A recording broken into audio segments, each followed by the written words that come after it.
I opened my eyes at the exact same moment my sister did. A grin spread across her face, followed by a flash of sadness. "It's going to be okay," I told her, sitting up in bed. Ernesta flopped over in her own bed, staring up at the ceiling. "I'm happy for you, Nedra." I raised an eyebrow. "I am," she insisted. "It's just going to be strange here without you." I swung my legs over the side of my bed, my knee brushing the edge of my trunk, packed with almost all my clothing and the mementos I couldn't leave behind. I took off my nightshirt and threw it at Nessie. It was one of hers after all. Then slipped into the tunic and leggings I'd set aside to wear today. "Ugh. How can you move so fast?" Ernesta groaned.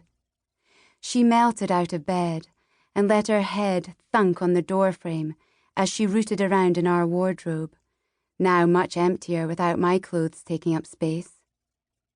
She withdrew a dark blouse and an olive skirt, a combination that would make me look drab. Ernesta never looked anything less than glowing, even with her hair mussed from sleep and her eyes half closed. I glanced down at my own clothes. We were twins, and yet somehow we never looked the same. I left Nessie to finish getting ready and followed the scent of bacon into the kitchen, where my mother stood over the stove. "Nedra," Mama exclaimed, sidling around the table and hugging me with the arm that still held a spatula. "Are you excited?" Through the window, I could see Papa loading up the cart he used to sell books, but which today would carry me away.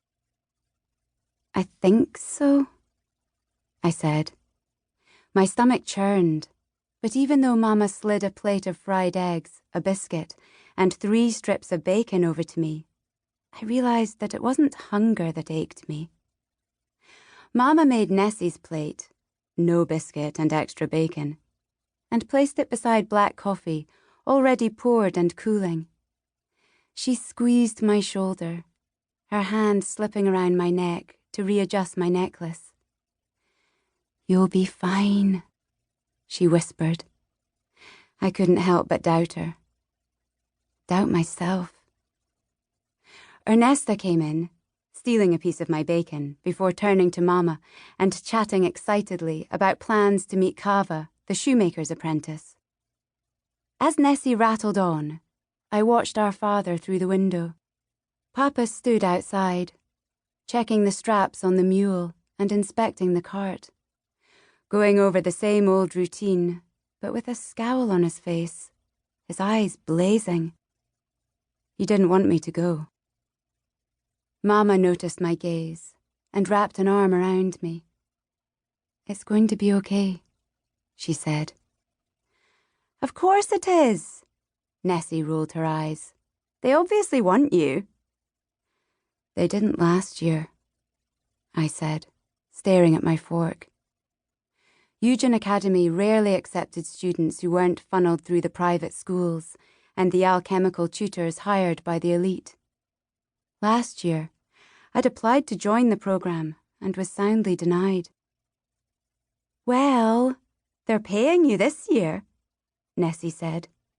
"Quit pretending to be humble." I wasn't pretending.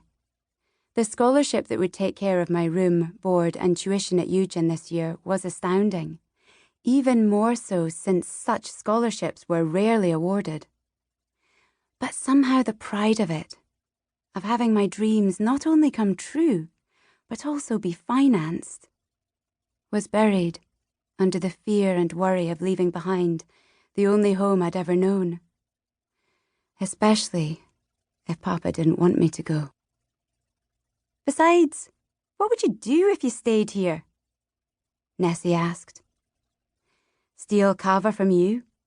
I shot back, smiling, as Nessie pretended to have been pierced in the heart by my betrayal.